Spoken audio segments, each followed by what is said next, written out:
Type பேர் மாதாஜி ஸ்ரீ ஸ்ரீ சத்கோஸ்வாமி அஷ்டகம் அப்படின்னு இருக்கும். அது ஓபன் பண்ணுவோம். டெய்லி உங்களுக்கு ஒரு ஒரு ஸ்டான்ஸா சொல்லி கொடுக்குறேன். ஏன்னா சத்கோஸ்வாமிகளை நாம ஸ்ரீ ஸ்ரீ சத்கோஸ்வாமி அஷ்டகமா மாதாஜி? எத்தனாவது பக்கம் மாதாஜி? 19ஆம் பக்கம் மாதாஜி. ஹரே கிருஷ்ணா. 19வது பக்கம் மாதாஜி. ஹரே கிருஷ்ணா. ஓகே, 19வது பக்கம் நாம இன்னைக்கு அதை வாசிக்கலாம். ஓம் நமோ பகவதே வாசுதேவாய, ஓம் நமோ பகவதே வாசுதேவாய, ஓம் நமோ பகவதே வாசுதேவாய. நாராயணம் நமஸ்கிருத்யம் நரம் சைவ நரோத்தமம் தேவீம் சரஸ்வதிம் வியாசம் ததோ ஜயமுதீரயேத். நஷ்டப்ராயேஷு பதரேஷு நித்யம் பாகவத சேவையாம் பகவத்ய உத்தம ஸ்லோகே பக்திர்பவதி நைஸ்திகி. ஓம் அஜ்ஞானதிமிராந்தஸ்ய ஞானாஞ்சனே ஷலாகய சக்ஷுருன்மிலிதம் येन तस्मै श्री गुरवे नमः. श्री चैतन्य मनोभीष्टं स्थापितं येन भूतले स्वयं रूपा गदामह्यं तदापि स्वपदान्तिकं. हे कृष्णा करुणा सिन्धु दीनबन्धो जगत्पते गोपेशा गोपिका कान्त राधकान्त नमस्तुते. तप्त काञ्चन गौराङ्गी राधे वृन्दावनेश्वरी ऋषभानुसुते देवी प्रणमामि हरिप्रिये. वाञ्छकल्पदारुभ्यश्च कृपा सिन्धुभ्येव च पतितनां पावनेभ्यो वैष्णवेभ्यो नमो नमः. जय श्री कृष्ण चैतन्य प्रभु नित्यानंद श्री अद्वैत गदाधर श्रीवासदि गौर भक्तवृंद. हरे कृष्णा कृष्ण कृष्ण हरे हरे, हरे राम राम राम हरे हरे. ओके, हरे कृष्णा माताजी. प्रणाम माताजी. प्रणाम माताजी. गोस्वामी ओके.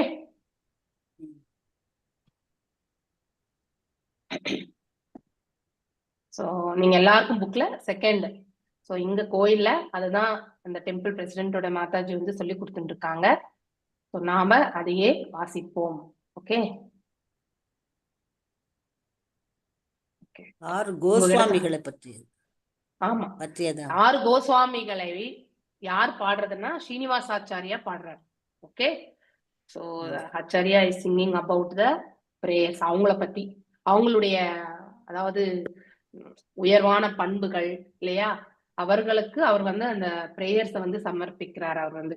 ஓகே, இதுல இருந்து நம்ம யூ கேன் சி. ஸோ எல்லாருமே திருப்பி சொல்லுங்க, 3 வாட்டி சொல்லுவாங்க. ஓகே, அதுக்கு ஃபர்ஸ்ட் லைன்ல நான் பாதி ஸ்பிளிட் பண்ணுவேன், அதை 3 வாட்டி சொல்வேன். மிச்சம் இருக்க பாதி 3 வாட்டி சொல்வேன். அதுக்கப்புறம் ஒரு லைனை சேர்த்து 3 வாட்டி. ஸோ தட் அதை ஃபுல்லா சொல்லும் போது கொஞ்சம் பொறுமையா இருந்துட்டு கேட்டுட்டு சொல்லணும். ஓகே. कृष्णा कीर्तन गान नर्तन परौ, कृष्णा कीर्तन गान नर्तन परौ, कृष्णो कीर्तन गान नर्तन परौ. வாசிங்கோ, நீங்க 3 வாட்டி சொல்லுங்க. कृष्णो कीर्तन गान नर्तन परौ, प्रेमामृताम्बो निधि, प्रेमामृताम्बो निधि, प्रेमामृताम्बो निधि, प्रेमामृताम्बो निधि, प्रेमामृताम्बो निधि, प्रेमामृताम्बो निधि. நான் ஃபுல்லா சொல்லுவேன். ஸோ நான் ஃபுல்லா சொல்ற வரைக்கும் வெயிட் பண்ணி அதுக்கப்புறம் நீங்களும் 3 வாட்டி சொல்லணும். ஓகே. कृष्णा कीर्तन गान नर्तन परौ, प्रेमामृताम्बो निधि. சொல்லுங்க. कृष्णा कीर्तन गान नर्तन परौ, प्रेमामृताम्बो निधि. இப்ப கேளுங்க. कृष्णा कीर्तन गान नर्तन परौ, प्रेमामृताम्बो निधि. நான் சொல்லும் போது நீங்க கேட்டீங்கன்னா பாடாதீங்க, மாதாஜி சொல்றத கேட்டு நான் சொல்றத வந்து மாதாஜி நீங்க ஹரே கிருஷ்ணான்னு சொல்லுங்க. மாதாஜி பாடிட்டு ஹரே கிருஷ்ணான்னு சொல்லுங்க, அப்புறம் நாங்க ஆரம்பிக்கிறோம். Okay, fine. कृष्णात् कीर्तनगाननर्तनपरौ प्रेमामृताम्बोधिनी. हरे कृष्णा. पाडु. कृष्णो कीर्तनगाननर्दनपरौ हेमामृदाम्बोनिधि. कृष्णात् कीर्तनगाननर्तनपरौ प्रेमामृताम्बोनिधि. कृष्णोत्कीर्तनगाननर्दनपरौ हेमामृताम्बोनिधि. இப்ப நான் சொல்றேன், அப்புறம் எல்லாரும் ஒரே டைம்ல ஸ்டார்ட் பண்ணி பாடணும். ஒருத்தர் ஸ்டார்ட் பண்றீங்க, ஒருத்தர் முடிக்கிறீங்க. அது உங்களுக்கு அந்த ஈடுபாடு பாத்தீங்கன்னாக்கா ஃபுல் அண்ட் ஃபுல்லா உங்களுக்கு வராது. சோ எல்லாரும் ஒரு மனசை கொண்டு ஒரு போல ஸ்டார்ட் பண்ணி பாடணும். ஓகே. कृष्णात् कीर्तनगाननर्तनपरौ प्रेमामृताम्बोनिधि. कृष्णोत्कीर्तनगाननर्तनपरौ प्रेमामृताम्बोनिधि. குட். நீங்களே 3 வாட்டி பாடுங்க. நான் கேக்குறேன். कृष्णो कीर्तनगाननर्तनपरौ प्रेमामृताम्बोनिधि. कीर्तनगाननर्तनपरौ प्रेमामृताम्बोनिधि. Yes, continue.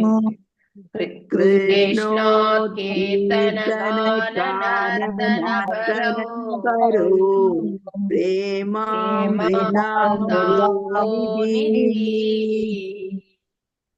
कृष्णात् कीर्तनगाननर्तनपरौ प्रेमामृताम्बोनिधि. இன்னொரு வாட்டி பாடி. First line. कृष्णो कीर्तनगाननर्तनपरौ प्रेमामृताम्बोनिधि. இப்ப வருது இல்லையா? நல்லா வருது இல்லையா? ஓகே. வருது மாதா. நெக்ஸ்ட். எஸ். நான் இப்ப செகண்ட் லைன் பாட போறேன். அதையும் ஸ்பிளிட் பண்ணிட்டு 3 வாட்டி பாடுவேன். அதுக்கப்புறம் ஃபுல்லா 3 வாட்டி. ஓகே. धीरा धीर जन प्रियौ प्रियकरौ.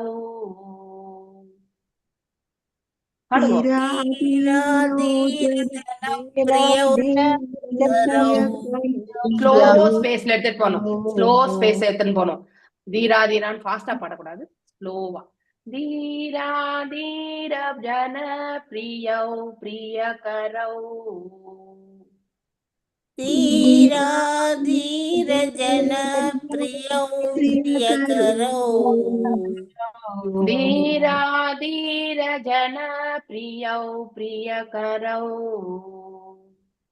धीरा धीर जन प्रियौ प्रियकरौ. धीरा धीर जन प्रियौ प्रियकरौ. धीरा धीर जन प्रियौ प्रियकरौ. निर्मत्सरौ पूजितौ. निर्मत्सरौ पूजितौ. निर्मत्सरौ पूजितौ. निर्मत्सरौ पूजितौ. निर्मत्सरौ पूजितौ. निर्मत्सरौ पूजितौ. இப்ப நான் ஃபுல்லா பாடுவேன், நீங்களும் ஃபுல்லா பாடும். ஓகே. धीरा धीर जन प्रियौ प्रियकरौ. निर्मत्सरौ पूजितौ.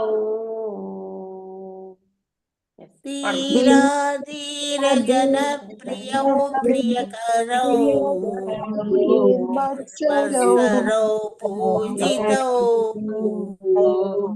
அந்த இது வந்து பாத்தீங்கன்னாக்கா நீங்க ரொம்ப ஸ்லோ ஸ்பேஸ்ல எடுத்துட்டு போகணும். ஓகே, ரொம்ப கணீர்ன்ட்டு பாட வேண்டாம்.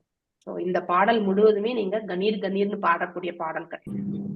Okay, it should go in very, எப்படி ஜீவதாகோ வந்து மெதுவா பாடுவீங்க இல்லையா, ஜீவஜாகோ ஜீவஜாகோன்னு, ஜீவஜாக ஜீவஜாகோன்னு நம்ம பாடுறது கிடையாது. It is not a fast இல்லையா, ஃபாஸ்ட் ஸ்பேஸ் கிடையாது, இது ஸ்லோ ஸ்பேஸ்ல எடுத்துட்டு போகும். ஓகே, அப்ப நமக்கு அந்த மனசு கூட அந்த பாடலோட ஒன்றி போகும். இன்னும் அதனுடைய அர்த்தத்தை புரிஞ்சுக்கும் போது நம்மளால வந்து அவங்களுக்கு அவங்களுடைய பாதார விந்தங்களுக்கு நாம நமஸ்காரங்களை ரொம்ப அற்புதமா தெரிவிக்கலாம். ஏன் ஷட்கோஸ்வாமிஸ நம்ம வந்து பாடணும்னா இவங்களதான் ஃபாலோ பண்ணியிருக்காங்க. சைத்தன்ய மகாபிரபுடைய மெயின் டிசைபிள்ஸ் கூட இல்லையா, சனாதன கோஸ்வாமி தலைமையில இவங்க எல்லாருமே அவருக்கு இல்லை. இந்த ஷட்கோஸ்வாமிஸ் வந்து சைத்தன்ய மகாபிரபுனுடைய மிஷனை வந்து எடுத்துட்டு போனவங்க. அவங்க அவ்வளவு அவ்வளவு ஆப்புலன்ஸ் இருந்து எல்லாத்தையுமே ஒரு துச்சமா போட்டுட்டு அவங்க வந்து தங்களுடைய வாழ்க்கையே வந்து பகவானுடைய திருத்தொண்டுக்கு அர்ப்பணித்தவர்கள் இல்லையா. அப்படிப்பட்டவர்களுடைய கருணை கிடைச்சா மட்டும்தான் நமக்கு பக்தியில வந்து முன்னுக்கு வர முடியும். அதற்காக தான் இந்த பாடல். ஓகே, தீரா தீர ஜன பிரியௌ பிரியகரௌ निर्मत्सरौ पूजितौ. धीरा धीरजनो प्रियो प्रियकरो निर्मत्सरौ पूजितौ.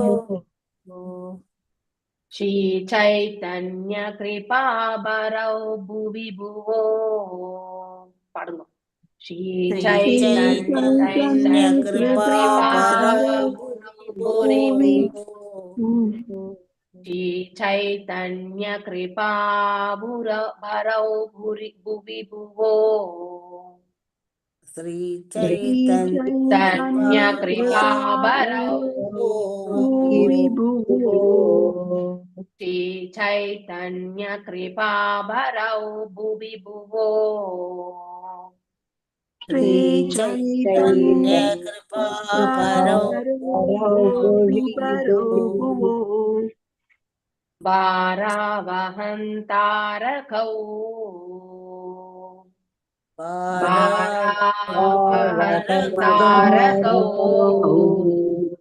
भारावहन्तारकौ भारावहन्तारकौ भारावहन्तारकौ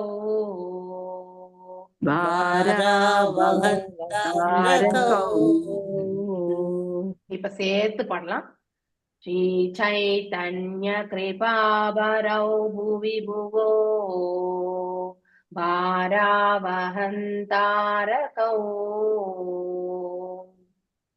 श्री चैतन्य कृपाबरौ भुवि भुवो भारावहन्तारकौ. श्री चैतन्य कृपाबरौ भुवि भुवो भारावहन्तारकौ. पाडुको. श्री चैतन्य कृपाबरौ भुवि भुवो भारावहन्तारकौ. वन्दे रूप सनातनौ रघुयुगौ. பாருங்க, இதுதான் நல்ல பிச்சா பாடுங்க. ரூப சனாதனௌ ரகுயுகௌ. वन्दे रूप सनातनौ रघुयुगौ.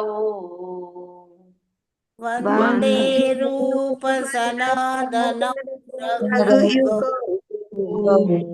वन्दे रूप सनातनौ रघुयुगौ. वन्दे रूप सनातनौ रघुयुगौ. श्रीजीव गोपालगौ. श्रीजीव गोपालगौ. ஸ்ரீ ஜீவ கோபால கௌ ஸ்ரீ ஜீவ கோபால கௌ ஸ்ரீ ஜீவ கோபால கௌ ஸ்ரீ ஜீவ கோபால கௌ இப்ப ஃபுல்லா 3 டைம்ஸ் பாடிடலாம். ஓகே, லைன் வந்தே வந்தே சாரி வந்தே ரூபசனா தூக்கி பாடுங்க மாதாஜி. கை ஆமா, பிடிச்சு அப்புறம் வந்தே வந்தே ரூபசனாத ரூபசனாதனௌ ரகுயுகௌ ஸ்ரீ ஜீவ கோபால கௌ பாடுங்க. வந்தே ரூபசனாதனம் ரகுயுகௌ யுகௌ ஸ்ரீ ஸ்ரீ ஜீவ கோபால கௌ வந்தே ரூப சனாதனௌ ரகுயுகௌ ஸ்ரீ ஜீவ கோபால கௌ பாடுங்க. வந்தே ரூப சனாதனௌ ரகுயுகௌ ஸ்ரீ ஜீவ கோபால கௌ இதுக்கு மீனிங், இந்த ஸ்டான்ஸாக்கு மீனிங் நாளைக்கு சொல்றேன். இப்ப ஃபுல்லா ஒரு முறை வந்து நான் ஒரு லைனா பாடுவேன், நீங்க ஒரு லைன் அப்படியே பாடி 4 வரி முடிச்சிடலாம். ஓகே. கிருஷ்ணா கீர்த்தன கான நர்த்தன பரோ பிரேமாமிருதாம்போ நிதி பாடுங்க. கிருஷ்ணா கீர்த்தன நர்த்தன பரோ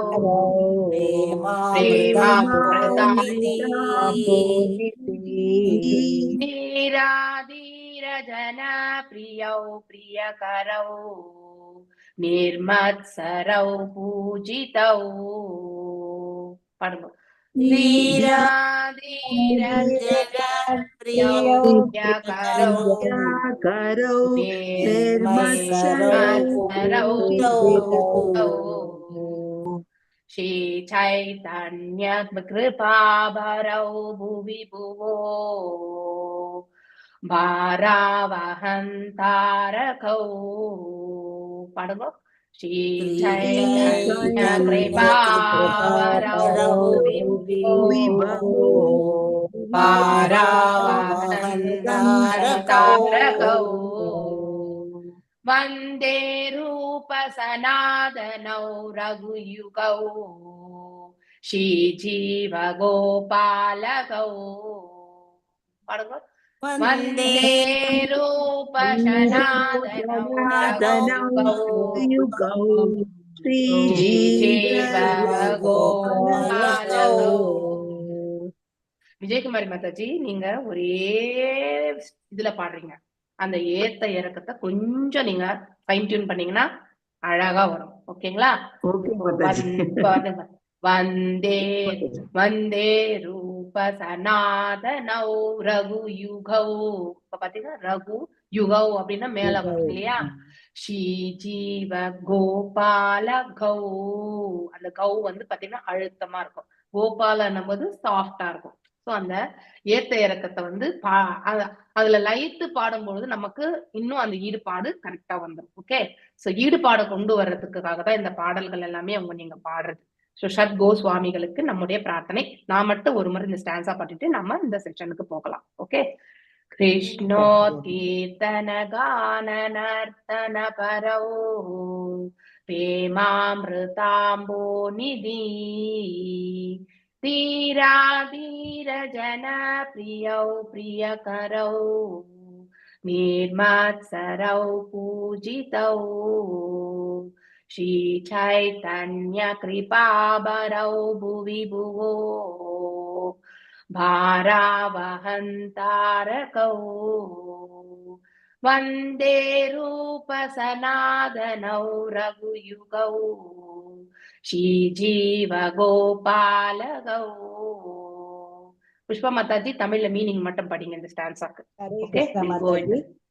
ஹரே கிருஷ்ண மாதாஜி. பாடலின் பொருள்: கிருஷ்ணரின் திருநாமங்களை பாடுவதிலும் ஆடுவதிலும் எப்போதும் ஈடுபட்டுள்ள ஸ்ரீ ரூப கோஸ்வாமி, ஸ்ரீ சனாதன கோஸ்வாமி, ஸ்ரீ ரகுநாத பட்ட கோஸ்வாமி, ஸ்ரீ ரகுநாத தாச கோஸ்வாமி, ஸ்ரீ ஜீவ கோஸ்வாமி, ஸ்ரீ கோபாலபட்ட கோஸ்வாமி ஆகிய 6 கோஸ்வாமிகளுக்கும் நான் எனது மரியாதை கலந்த வணக்கத்தை அர்ப்பணிக்கின்றேன். அவர்கள் பிரேமை என்னும் அமிர்த கடலை போன்றவர்கள். மேலும் கண்ணியமானவர்கள், மோசமானவர்கள் ஆகிய இருவருக்கும் பிரியமானவர்கள். கண்ணியமானவர்கள், மோசமானவர்கள் ஆகிய இருவருக்கும் பிரியமானவர்கள். ஏனெனில் இவர்கள் யார் மீதும் பொறாமை கொள்வது இல்லை. இவர்கள் என்ன செய்தாலும் அச்செயல்கள் அனைவருக்கும் இன்பம் தருபவையாக உள்ளன. இவர்கள் ஸ்ரீ சைத்தன்யரின் கருணையை தாங்கியவர்கள். இவ்வாறாக இந்த ஜட உலகில் உள்ள எல்லா கட்டுண்ட ஜீவன்களையும் விடுவிப்பதற்கான நல செயல்களில் ஈடுபட்டுள்ளனர். ஹரே கிருஷ்ணா மாதாஜி.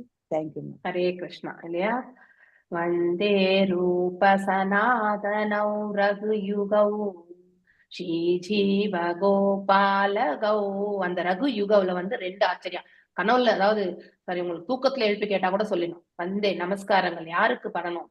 வந்தே வந்து அதாவது ரூப கோஸ்வாமி, சனாதன கோஸ்வாமி, ரகுநாத தாஸ் பட்ட கோஸ்வாமி, ரகுநாத தாச கோஸ்வாமி, ஜீவ கோஸ்வாமி, அதுக்கப்புறம் கோபால பட்ட கோஸ்வாமி. இந்த ஆர்டரை வந்து நீங்க கரெக்ட் அப்படியே எடுத்துட்டு வந்து தூக்கத்துல எழுப்பி கேட்டாலும். ஏன்னா லாஸ்ட் லைன் வந்து காமன். எல்லா இந்த 8 ஸ்லோகத்திலுமே லாஸ்ட் லைன் காமன். முதல் 3 வரிகள் தான் நாம படிக்கிறது. ஓகே, சோ அதனுடைய வேர்ட் டு வேர்ட் மீனிங் வந்து நாளைக்கு உங்களுக்கு நான் ரொம்ப அழகா விளக்குறேன். ஓகே, சோ இன்னைக்கு நாம டைம் கிடையாது. we'll go into the our session. Okay, தம் ஏவம் சூல, எனக்கு அந்த மெட்டே வந்துருச்சு. தம் ஏவ சூலம் சம்பன்னம் பிரம்மண்யம் தீனவத்சலம் கோப்தாரம் தர்ம சேதூனாம் மேனிரே பிதரம் பிரஜா. புரிஞ்சுதா? அது உங்களுக்கு பாடத்துக்கு வந்ததா? இல்ல நான் மட்டும்தான் உங்களுக்கு பாடுற மாதிரி அப்படி தெரிஞ்சுதா? உங்களால பாட முடியறது இல்ல? ஈஸியா இருக்குல்ல? எனக்கு பாடல் சொல்லி கொடுக்கற அளவுக்கு டேலண்ட் கிடையாது. ஆனா இந்த வாட்டி உங்களுக்கு இதெல்லாம் சொல்லி கொடுக்கணும். ஆமா, இதே ராகம் தான். நான் வந்து டெய்லி உங்களுக்கு ஒரு ஸ்லோகம் 8 நாள் ஆகும். இதை நீங்க 8 ஸ்டான்ஸா பாடுறதுக்கு. அதுக்கப்புறம் வந்து நம்ம வந்து படிக்கலாம். ஒரு நாள் மீனிங், அதுக்கு ஒரு நாள் வந்து ஃபுல்லா பாடிட்டு மீனிங், ஒரு நாள் வந்து கத்துக்கிறது. இப்படி நம்ம பார்த்தோம்னா ஒரு 15 நாள்ல இந்த பாடலை வந்து நம்ம கத்துக்கலாம். அங்க கோயில்ல என்ன சொல்லி கொடுக்குறாங்களோ அதெல்லாம் உங்களுக்கு அப்படியே இந்த இடத்துல உங்களுக்கு ரீப்ரொடியூஸ் பண்ணிடுறேன். நீங்களும் எல்லாமே உட்காந்து பாடிங்க. புக்ல வரிசையா தான் போவாங்க அவங்க. நெக்ஸ்ட் சிஷ்டாஷ்டகம் இருக்கும். அப்படியே வரிசையா தான் போயிட்டு இருக்காங்க மாதாஜி அங்க. ஓகே, தம் இது 12வது ஸ்லோகம் ஆல்ரெடி நீங்க வாசிச்சிட்டீங்கன்னு நினைக்கிறேன். 13 தான் வாசிக்கணும் இல்லையா? 12 நான் இப்ப அர்த்தத்தை சொல்லிடுறேன் நானு. அதுக்கப்புறம் 13 வந்து யாரு மணிமேகலை மாதாஜி நீங்க வாசிச்சிருங்க. ஓகே, தம் அவரது, ஏவம் இவ்வாறு, சூல தெய்வீக தன்மைகளுடன், சம்பன்னம் நிரம்ப பெற்றவர், பிரம்மண்யம் இடத்து மரியாதையும், தீன ஏழைகளிடத்து, வக்ஸ்தலம் அன்புடன், கோப்தாராம் பாதுகாப்பவர், தர்ம சேதூனாம் சமயார நெறிகளின், மணிரே சிந்தனை, பிதரம் தந்தை, பிரஜா குடிமக்கள். சோ துருவ மன்னர் அனைத்து தெய்வீக குணங்களும் நிரம்பியவர் ஆவார் இல்லையா? அவருக்கு டிவைன் குவாலிட்டிஸ் எல்லாம் உண்டு. நாம கூட இந்த டிவைன் குவாலிட்டிஸ் எல்லாமே 16வது சாப்டர் முதல் 3 ஸ்லோகங்கள்ல படிச்சிருக்கோம் இல்லையா பகவத்கீதையில. அது எல்லாமே தெய்வீகமான அதாவது இயல்புகள். அவர் இறைவனது பக்தர்களிடம் மிகவும் மரியாதையுடனும், அப்படின்னா டிவோட்டிஸ் நான் டிவோட்டிஸ் இந்த 2 பேர் இடத்துல எப்படி நடந்துக்கணும்? இப்ப நம்ம படிக்கிறோம் தீரா தீரா இல்லையா? தீரா அதீராது ஆக்சுவலி நம்ம ஸ்பிளிட் பண்ணும்போது. அப்படின்னா பக்தர்களும் பக்தர் அற்றவர்களும் இருவரிடத்திலுமே வந்து சமமாக கருணையை காட்டக்கூடிய பக்குவத்தை கொண்டவர்கள் இல்லையா? சோ அப்படிப்பட்ட ஒரு பண்பை தான் ஒரு மனிதன் வந்து வளர்த்துக்கணும். ரொம்ப முக்கியம். அதுதான் கருணை என்பது. கருணை இல்லாததுனால்தான் இந்த பிரபஞ்சத்துல வந்து நாம இவ்வளவு சண்டை சச்சரவுகள் இல்லையா? அந்த சுயநலம் இதெல்லாமே நாம பௌதீக அதாவது லௌகீக லாபத்திற்காக ஒருத்தரை வந்து ஏமாற்றி ஒருத்தர் வந்து பிழைக்கக்கூடிய அந்த நிலை எல்லாமே இந்த இடத்துல இருக்கிறதுக்கான காரணம் என்னன்னா, பேசிக்கலி நமக்கு கருணையே இல்லைன்னு அர்த்தம் இல்லையா? கல்லு மாதிரி மனசை வச்சிருக்கோம் நம்ம. சோ அந்த கல்லு மாதிரி மனசு இருக்கிறதுனாலதான் நமக்கே பிடித்தமானது மட்டும்தான் நம்ம அதை வந்து ஒத்துக்கிறோம். அதுக்குதான் அனுமதி கொடுக்குறோம் இல்லையா? நமக்கு பிடிக்கலன்னா அது என்னதான் ஆனாலுமே நம்ம கொடுக்கவே மாட்டோம். அதுதான் நம்முடைய சுபாவம். ஒரு மனிதனுடைய நார்மலான சுபாவம் இதுதான். ஆனா பக்தியில போகும்பொழுது அது எல்லாமே வந்து அதாவது நல்லா ஃபைன் டியூன் ஆயிடுறது நமக்கு இல்லையா? சோ இதெல்லாம் நல்ல பழக்க வழக்கங்கள் கிடையாது அப்படிங்கிற ஒரு இது வந்து நல்லாவே தெரிஞ்சது. அவர் இறைவனது பக்தர்களிடம் மிகவும் மரியாதையுடனும் இல்லையா, சோ வெரி, இந்த இடத்துல சொல்லணும்னா ரெஸ்பெக்ட்ஃபுல்லா இருக்குது. அதாவது கிவிங் ரெஸ்பெக்ட், அதாவது 6 டைப் ஆஃப் எக்ஸ்சேஞ்சஸ் படிச்சிருக்கோம் இல்லையா, 6 விதமான பரிமாற்றங்கள் ஒருத்தருக்கு இடையில ஒருத்தர், பக்தர்களுக்கு இடையில நம்ம செய்யறது. கிஃப்ட் கொடுக்கறது, கிஃப்ட் வாங்கிக்கிறது, பிரசாதத்தை கொடுக்கறது, பிரசாதத்தை அவங்க கொடுக்கறத ஸ்வீகரிக்கிறது. அண்ட் தென் நம்முடைய மனசுல இருக்கக்கூடிய குறை நிறைகள் எதுவா இருந்தாலுமே, அதாவது இன்கான்பிடன்ஸ் இல்லையா, அவங்க மேல நமக்கு நம்பிக்கை ஏற்படும் பொழுது அவங்க கிட்ட அதை ஷேர் பண்ணி அவங்க கிட்ட வந்து நாம அறிவுரைகளை பெறுறது. இன்கான்பிடன்ஸ் சொல்லுவாங்க இல்லையா, நம்பிக்கை கொண்டு இல்லையா, நம்முடைய மனசுல சிலது எல்லாமே நம்ம ஷேர் பண்ணிக்கலாம். ஃபார் எக்ஸாம்பிள், நீங்க ஒருத்தருக்கு ஒருத்தர் அறிவுறுத்தி கொள்வீர்கள் இல்லையா. நம்ம எங்கேயோ ஒரு இடத்துல பக்தி பாதையில வந்து தடைக்கல் ஆகும்போது எதுக்கு இது ஆகுது அப்படிங்கிற ஒரு எண்ணம் வரும்பொழுது நமக்கு கான்பிடென்டா இருக்கக்கூடிய இன்னொரு பக்தர் கிட்ட போயிட்டு அதை சொல்லி அதுக்கு ஏதாவது வழிமுறை கிடைக்குமா அப்படிங்கிற ஒரு யோசனை வந்து கண்டிப்பா கேட்போம் இல்லையா. அந்த ஒரு இதுவும் வந்து ஒருத்தருக்கு ஒருத்தர், இப்ப நாம ஒரு சீனியர் டிவோட்டி கிட்ட தான் நம்ம அதை போய் கேட்க முடியும். ஏன்னா அவங்க அனுபவம் மற்றும் பக்தியில வந்து நம்மளை விட நிறைய வருடங்கள் வந்து எக்ஸ்பீரியன்ஸ். இங்கே பக்தியில நிறைய எக்ஸ்பீரியன்ஸ் பேஸ்ட் ஆன் இயர்ஸ் கிடையாது, ஆழ்ந்து. ஆனா சில சமயத்துல வந்து நம்ம பாத்தீங்கன்னாக்கா குறைவான அசோசியேஷன்லயே அவங்க நிறையவே வந்து புரிஞ்சிருப்பாங்க. சில பேர் நிறைய ஆண்டுகள் வந்து அசோசியேஷன்ல இருப்பாங்க, ஆனா அவங்களுக்கு அந்த முன்னேற்றம் என்பது இருக்காது. ஏன்னா அங்கே போக்கஸ்டா எதுல முன்னேற்றம் அடையணும்ன்றத அவங்க மிஸ் பண்ணியிருப்பாங்க. சோ அப்படி போக்கஸ்டா இருந்து முன்னேறியவர்களிடத்துல நாம நம்முடைய ஆன்மீகத்துக்கு சம்பந்தப்பட்ட சந்தேகங்களோ இல்ல நம்ம கிட்ட இருக்கக்கூடிய தடை கற்களை பற்றியோ அவங்க கிட்ட விவாதிச்சோம்னா அவங்க நமக்கு நல் மார்க்கத்தை கண்டிப்பாக எடுத்துரைப்பார்கள். ஓகே, சோ அந்த மாதிரி பக்தர்களிடத்துல வந்து மரியாதையோட நடந்துக்கிறது, ஏழை எளியவர்களிடம் மிகுந்த அன்புடன் நடந்து கொண்டதோடு சமய அறநெறிகளை பாதுகாப்பவராகவும் விளங்கினார். அப்படின்னா இவரே பரிபாலிச்சார், இவரை பின்பற்றுபவர்கள் அவர்களும் அதை தான் வந்து பின்பற்றினார்கள். சோ ஏழை எளியவர்கள்னா இது பாமர மக்கள். சோ அதாவது இங்க ஏழை என்பது எதை குறிக்கிறது என்றால் பக்தியில் அவர்கள் ஏழையாக இருக்கிறார்கள் என்பது பொருள். Okay, so not on the இது என்னது பணம் அந்தஸ்து அதுல ஏழை கிடையாது. ஏழ்மை என்பது ஆன்மீகத்துல ஏழையாக இருப்பவர்கள். சோ இதேதான் ஷட்கோஸ்வாமியில கூட வரும். ஓகே, சோ அவங்களுக்கு வந்து கண்டிப்பா கருணை கொடுக்கணும். யாரை பார்த்து நம்ம கருணை கொடுக்கணும்? அப்ப நம்ம ஏழைகளுக்கு கருணை பண்ணா நம்ம தானம் மட்டும்தான் வழங்குவோம். ஆனா ஆன்மீகத்துல ஏழையா இருக்கிறவங்களை பார்த்து நம்ம கண்டிப்பா கருணை கொள்ள வேண்டும், அவங்களுக்காக நாம பிரார்த்திக்க வேண்டும், அவங்களுக்கு வந்து அவங்கள வந்து மேல கொண்டு வர்றதுக்கான முயற்சி நாம கண்டிப்பா வந்து செயல்படணும். இப்ப நம்ம வீட்லயே வந்து 4 பேர் இருக்கிறோம்னா ஒருத்தர் மட்டும்தான் வந்து பக்தி பண்ணாங்கன்னா 3 பேர் பண்ணலன்னா அந்த 3 பேருமே ஏழைகள் தான், பக்தியில ஏழைகள் தான். அவங்கள நாம தூக்கி மேல நிறுத்தணும், அது நம்முடைய கடமை இல்லையா. எப்படி அவங்கள வந்து நம்ம மேன்மையா நிறுத்தணும்? நீ இப்படி இருக்க அப்படின்னு அவங்களை டைரக்டா சொல்றதை விட அவர்களிடத்துல வந்து அன்பு பாராட்டி இதெல்லாம் நல்லது அப்படிங்கிறத வந்து எடுத்துரைச்சு அவங்கள ஃபாலோ பண்றதுக்காக அவங்ககிட்ட நம்ம முயற்சி பண்ணணும். எப்படி சொன்னா அவங்க வந்து ஏத்துப்பாங்களோ அந்த விதத்துல நம்ம அவங்க கிட்ட பேசி அவங்கள வந்து ஒரு நாள்லயே வந்து எல்லாமே நடக்காது. நீங்க பிராக்டிஸ் பண்ண அதை பார்த்து அவங்க வந்து பின்னாடி பிராக்டிஸ் பண்ணுவாங்க. நாம பிராக்டிஸ் பண்ணலன்னா கண்டிப்பா இவங்க ஊருக்கு தான் உபதேசம், நமக்கு எதுவும் கிடையாது, நம்மள சும்மா சொல்றாங்க, இவங்க எதுவுமே செய்யறது இல்லை, நம்மள எதுவும் செய்ய சொல்றாங்க அப்படின்னு ஒரு கொஸ்டின் நமக்கு பின்னாடி வரும் இல்லையா. அதனால ஏழை எளியவர்களை மிகுந்த அன்புடன் நடந்து கொண்டதோடு, சோ இங்கே ஆன்மீகத்தில் ஏழையாக இருப்பவர்கள், சோ பௌதீகத்தை ஏழைக்கு வந்து அது ஆட்டோமேட்டிக்கலி ஒரு அரசனாகப்பட்டவர் வந்து தன்னுடைய குடிமக்களுக்கு என்னெல்லாம் செய்யணுமோ அது கண்டிப்பா செய்வார். ஆனா when they are in the lack of the spiritual knowledge இல்லையா, ஆன்மீகத்துக்கு தன்னை வந்து தொடர்பு படுத்தி கொள்ளாம ஒரு பாமரனாக இருக்கக்கூடியவன் வந்து ஆன்மீகத்திலும் ஏழை. நாட் ஒன்லி பௌதீகத்துல மாத்திரம் ஏழை கிடையாது, ஆன்மீகத்திலுமே அவன் ஏழை தான். ஓகே, சமய அறநெறிகளை காப்பவராகவும் விளங்கினார் இல்லையா. ரூல்ஸ் அண்ட் ரெகுலேஷன்ஸ் அவர் ஃபாலோ பண்ணார், அதேதான் அவர்களுடைய மக்களும் வந்து பின்பற்றினார்கள். இக்குணங்களினால் அவர் குடிமக்களின் உண்மையான தந்தையாகவும் கருதப்படுகிறார். சோ இறைவன் தான் நமக்கு முதன்மையான தந்தை இல்லையா. ஆனா அவரிடம் இருந்து படைக்கப்பட்ட தேவர்கள் இல்லையா, மேலும் வந்து ஒரு அரசை ஆளக்கூடியவனும் வந்து பகவானுடைய பிரதிநிதி தான். சோ அதாவது மக்களில் நான் மன்னர் அப்படின்னு பகவான் வந்து விபூதி யோகத்துல சொல்லியிருக்கார் இல்லையா. சோ அரசன் செங்கோல் நான் இல்லையா, ஆள்பவரில் நான் செங்கோல் நான் அப்படின்னு சொல்வாரு. மனிதர்களில் நான் மன்னர் அப்படின்னு சொல்லியிருக்காரு பகவான் இல்லையா. சோ நம்ம மீண்டும் அதை புரட்டி பார்த்தா நமக்கு தெரியும். சோ பகவானை நாம எந்த ரூபத்துல சேவிக்கின்றோம் இந்த இடத்துல. அரசனாகப்பட்டவன் கூட ஆண்டவனுடைய பிரதிநிதி தான் அப்படிங்கிறத நம்ம தெரிஞ்சுக்கணும். பொருள் உரை.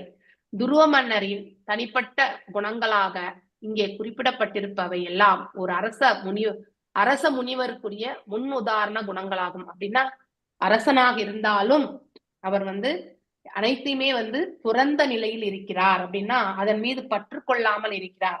ஏன்னா வைபவங்கள்ல திளைத்து கொண்டிருப்பவர், ஆனால் அந்த வைபவங்கள் மீது அவருக்கு பற்று கிடையாது. அவருடைய கடமை ஆற்றுவதற்காக அப்பணியில் அவர் ஈடுபட்டிருக்கார். அதுதான் not attaching to the position, power, ambulance. இதெல்லாமே நம்ம கண்டிப்பா கத்துக்கணும். எப்பெல்லாம் நம்ம அதனோட அட்டாச் ஆயிடுறோமோ அப்ப நம்முடைய குணமும் குரோதமாகிறது, லோபமாகிறது இல்லையா. அதுக்கப்புறம் பொறாமை எனக்கூடிய நிலைக்கு வருகிறது. We should never.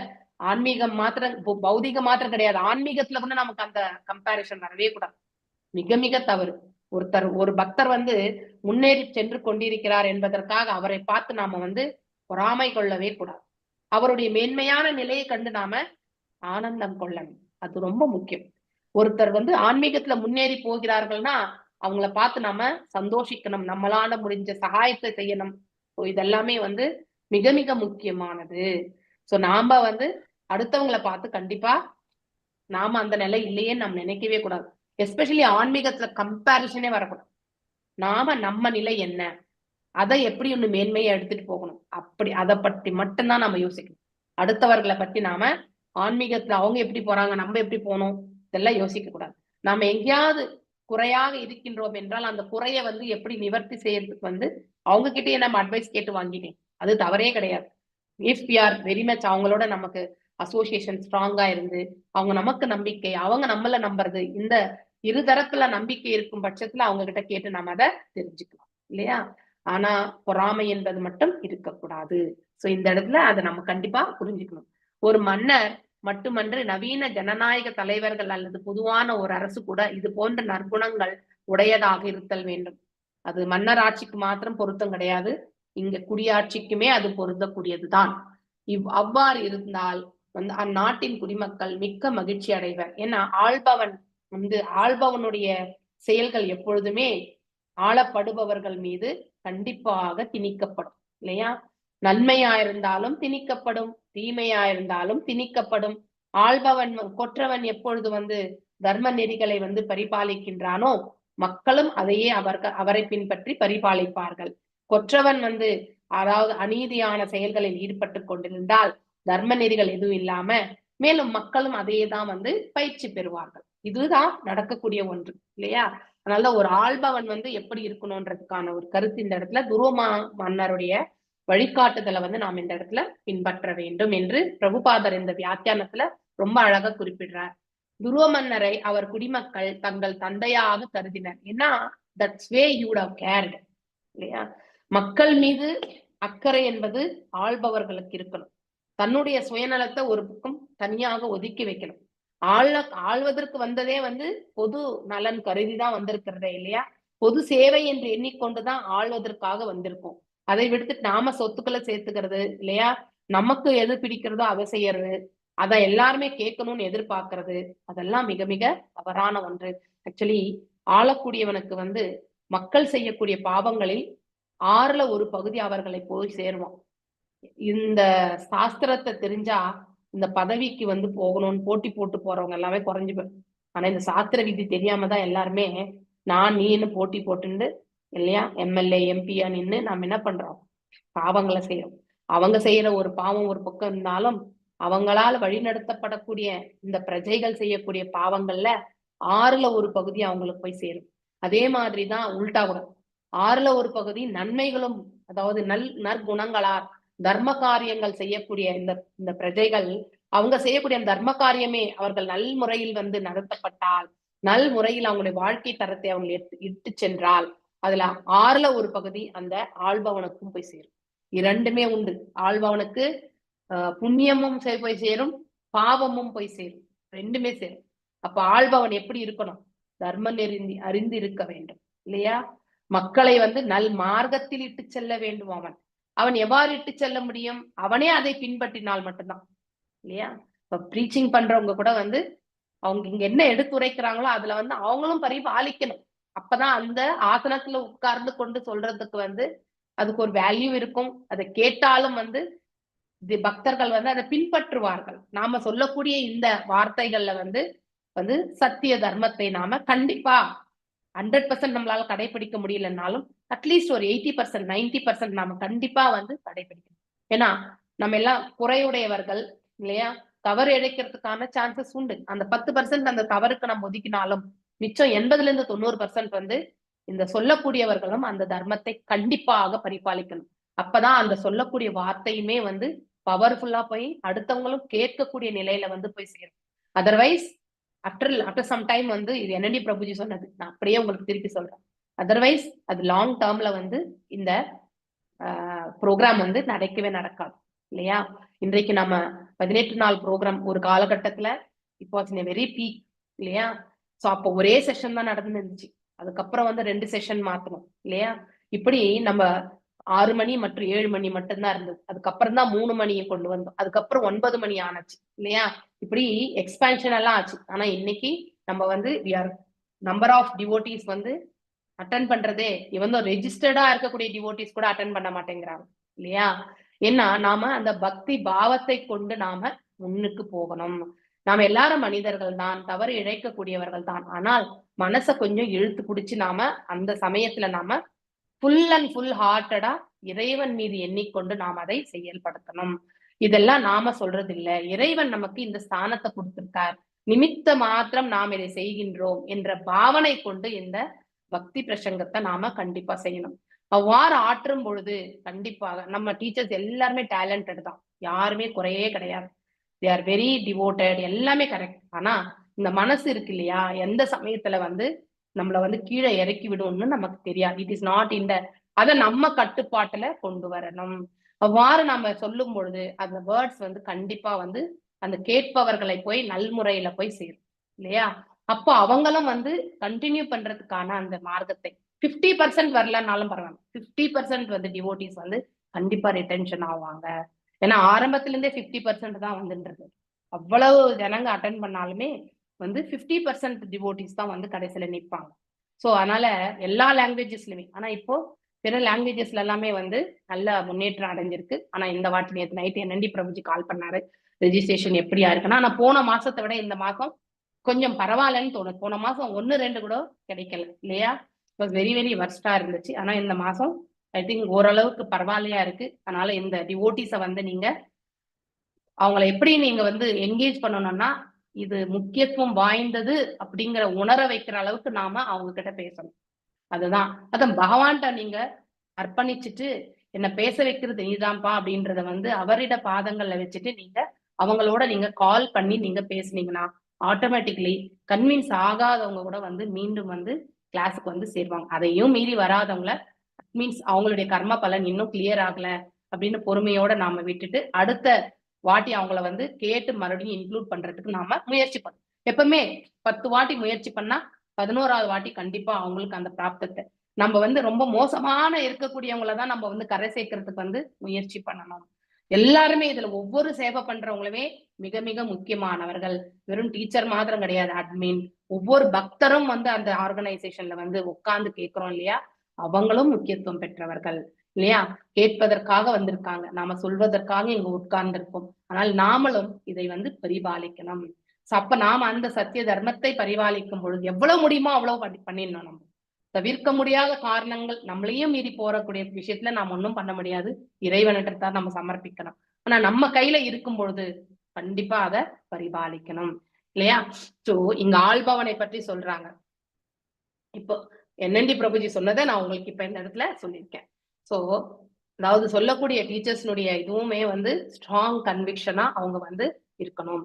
அதுல அவங்களுக்கு பிளக்சுவேஷன்ஸ் இருக்கக்கூடாது. எந்த நியமங்களை வந்து பண்றாங்களோ அதை அப்படியே வந்து எடுத்துட்டு போகிறதுக்கான அந்த வைராகியத்தை வந்து அவங்க வளர்த்துக்கணும். நம்ம டீச்சர்ஸ் எல்லாமே I think they've taken initiation இல்லையா? ஸோ அதனால வந்து அந்த வைராகியத்தை கண்டிப்பா எடுத்துட்டு போவாங்க. ஆனா அதுல வந்து இன்னும் கொஞ்சம் பக்குவத்தை வந்து எடுத்துட்டு வந்து including me, I am also in that same platform. Okay, so என்னையும் சேர்த்துதான் நான் சொல்றேன். அப்போ நாம அந்த பாவத்தோட நாம எடுத்துரைக்கும் பொழுது ரிட்டென்ஷன் வந்து நல்லபடியா இத கடைசி வரைக்கும் படிக்கணும், கடைசி வரைக்கும் கேட்கணும் அப்படிங்கிற உந்துதல் வந்து அந்த பக்தர்கள் வந்து ஏற்படுத்திக்குவாங்க. ஓகே, சோ அதுக்கு நாம குருவின் இடத்துல தாழ் பண்ணிடணும், குருவிடத்துல கருணையை யாசிக்கணும். அதனால குருவிடத்துல கருணையை யாசிச்சு இறைவனிடத்துல தாழ் பணியும் பொழுது அந்த செயல் வந்து வெற்றிகரமாக நடைபெறும். அதனால இப்ப இந்த ப்ரோக்ராம் இந்த வாட்டி ரெஜிஸ்ட்ரேஷன் 36 பேர், அது 3 பேட்ச்ல எத்தனை பேர் இருக்காங்கன்னு எனக்கு தெரியாது. 7 மணிக்கு எத்தனை பேரு, 9 மணிக்கு எத்தனை பேரு, 3 மணிக்கு எத்தனை, ஆனா 6 மணிக்கு கேன்சல் பண்ணிட்டோம் இல்லையா. இந்த 3 இதுல வந்து 36 37 பேர் இருக்காங்க. யூத்ல ஒருத்தர் தான் ரெஜிஸ்டர் பண்ணியிருக்காங்க.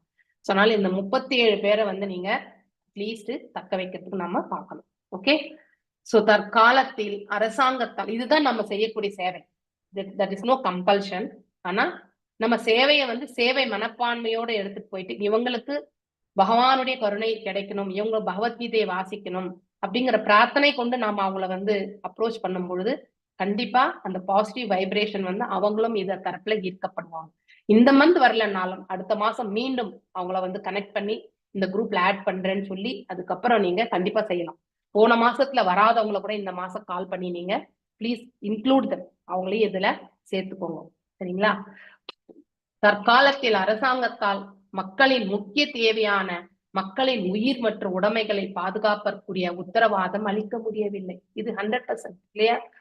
லா அண்ட் ஆர்டர் வந்து இருக்கு, ஆனா லா அண்ட் ஆர்டர் எல்லா இடத்துலயுமே போய் ப்ரொடெக்ஷன் கொடுக்குதா?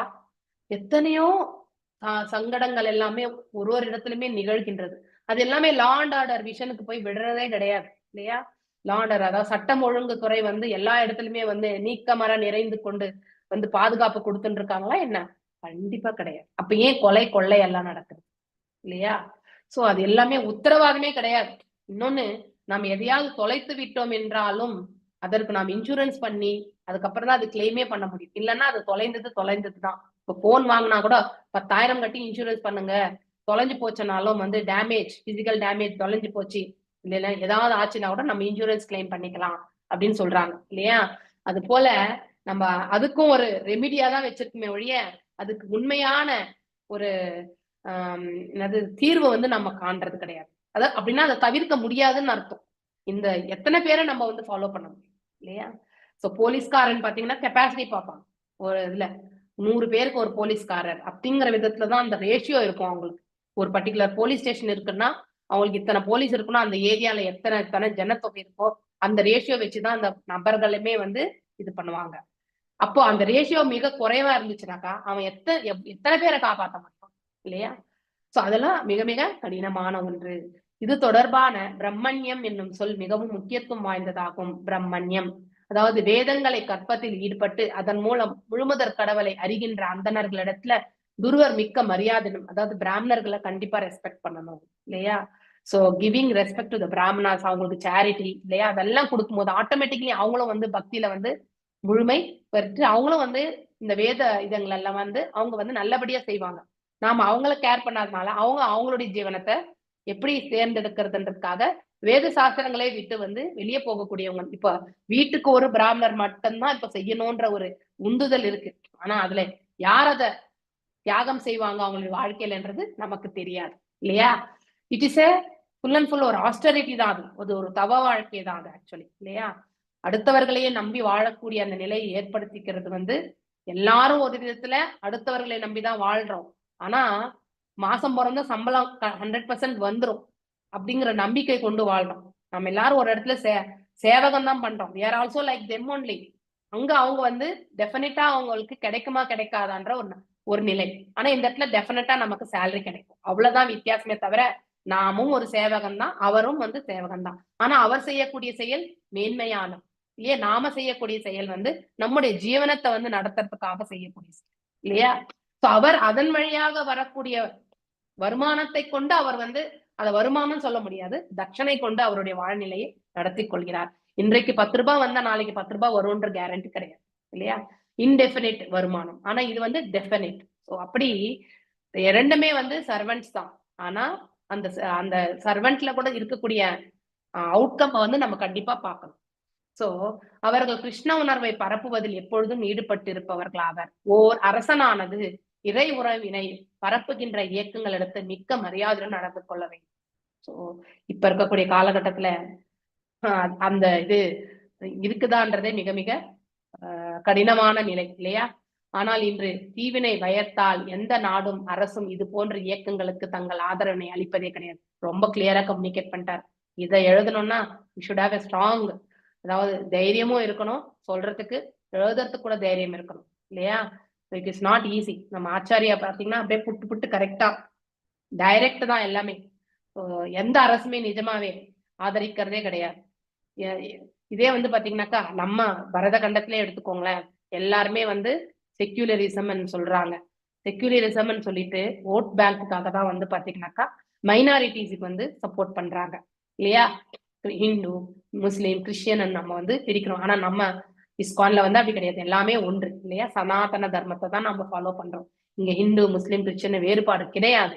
ஆனா ஆஸ் பர் கவர்மெண்ட் படி பார்த்தீங்கன்னாக்கா இந்து வந்து மெஜாரிட்டி, அதுக்கப்புறம் வந்து முஸ்லீம் அண்ட் கிறிஸ்டியன் வந்து மைனாரிட்டி.